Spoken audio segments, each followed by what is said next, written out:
Today we're going to look at Farmer Boy, chapter 28. Would you please have out both of your Farmer Boy books? And we're going to open our workbook to page 68. So please go ahead and turn there if you have not yet. We're going to be on page 68. We're going to talk about chapter 28, Mr. Thompson's pocketbook. A pocketbook.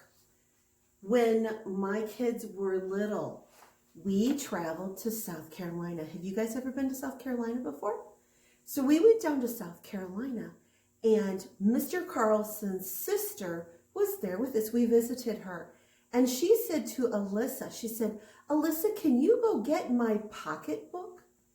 Alyssa didn't know what a pocketbook was. She was very little, but she'd never even heard the word pocketbook. So let's see what it says here, pocketbook. What do you think it means?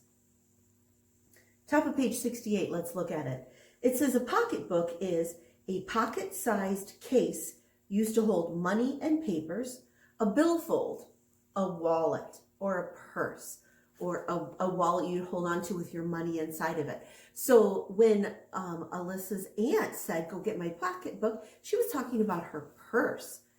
Now, Mr. Thompson probably wasn't carrying a purse.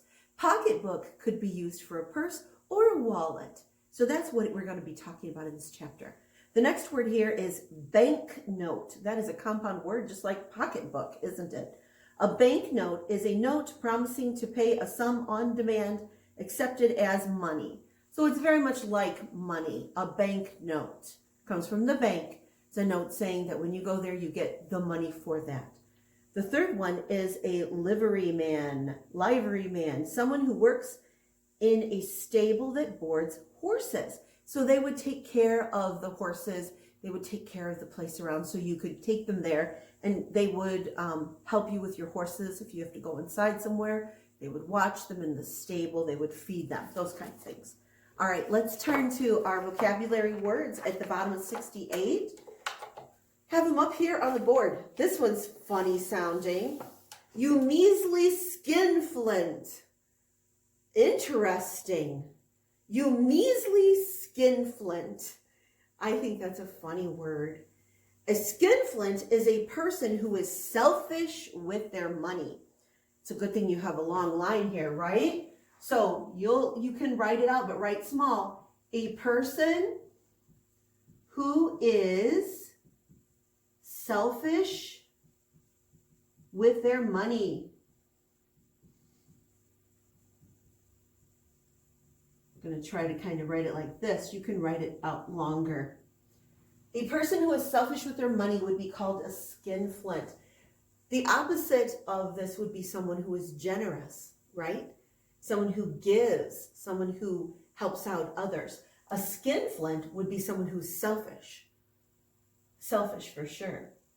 If you need more time to finish it, you can always pause the video and then come back when you're ready. So let's move on to number 2. Number 2 says, Amanza was so excited, he stammered. Stammered. Any idea? That's another word for stuttered. His words didn't come out the way he wanted them to as he was talking. He was so excited, he stuttered. Stammered is stuttered.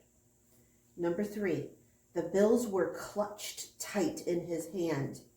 Clutched. Anybody know what it means to clutch something? Can you clutch something near you? Do you know what it means? If you clutch something, you're holding it tightly.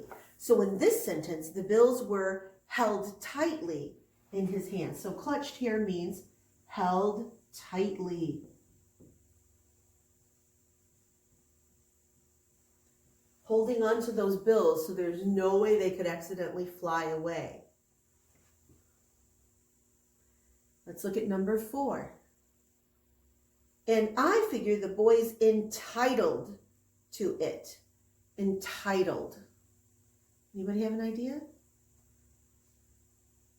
This means that he has a right to it.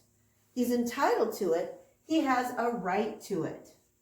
So entitled means has a right to. It's his. He has a right to it. Number 5. And I'm much obliged to you, Paddock. Obliged. Have you heard that word before? If someone says, I'm much obliged to you, obliged means you're thankful.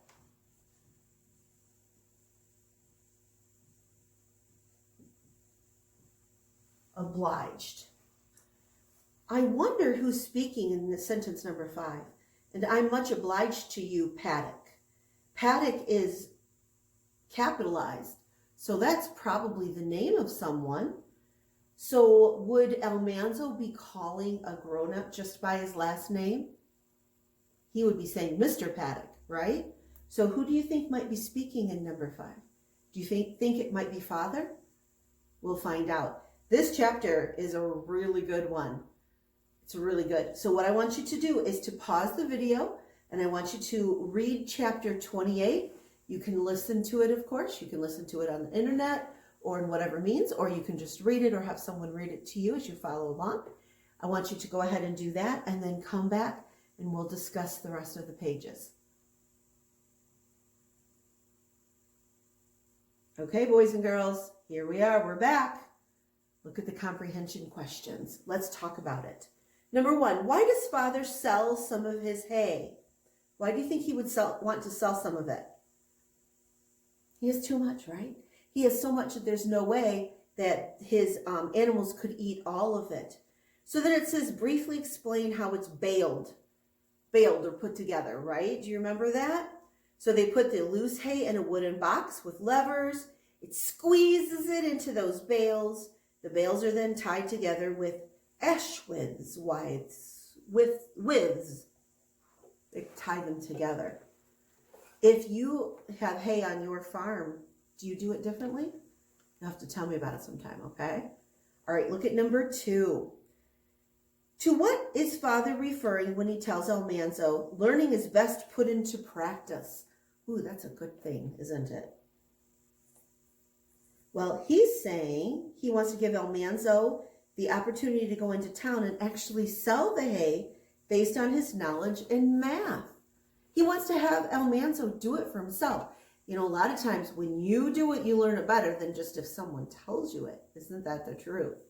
So that's what it means here. Now remember, you don't have to write these down, but I do want you to think through these questions with me. Number 3, what 3 questions does Father ask himself about the owner of the pocketbook? Okay, he asks about this. All right, he says, who is suspicious of banks? Why do you think that Father would think that the person is suspicious of banks? Suspicious, a good word. We know that, right? Well, because there was a lot of money in there, right? Most people would keep it in the bank. So he didn't think that banks were reliable. Then he asks who is tight with his money, who's skinflint, right? Who holds on to all of it. And then he asks himself who has sold something valuable recently. Valuable as in it has value. Recently as in just very recently, not long ago. So he asks himself all those questions. Father uses that in order to help him to figure out the answer. He uses the context clues that he has. And then who did he guess was the owner? Mr. Thompson. Was he right? Of course he was. Good. Look at number 4. How does Almanzo bargain with the livery man? Almanzo uses the same bargaining trick he sees Mother use with the tin peddler. See, he's learning from Mom. He asks for more money than what he actually expects to get, and then he's hoping that they'll settle in between, right? Mother did that with the tin peddler, and now he's doing it with this man. Cool. And number 5, why does Father initially object to Almanzo taking the money? At first, he's like, nope, not going to do it. Why does he do that? Well, he says that a person doesn't necessarily deserve a reward for common honesty, for being honest. For being honest. He doesn't think someone always deserves an award for that. All right. So what I'd like you to do is look at the top of page 69. There's questions. There's 2 quotations. I want you to read those, and I want you to fill in on the top of 69 who said those things. You don't have to answer any of the rest of the stuff on there, but I want you to do the quotations. All right. You go ahead and do that. After this, we have 1 chapter left. One more chapter. What a great book. Hate to see it come to an end. So I will see you next time.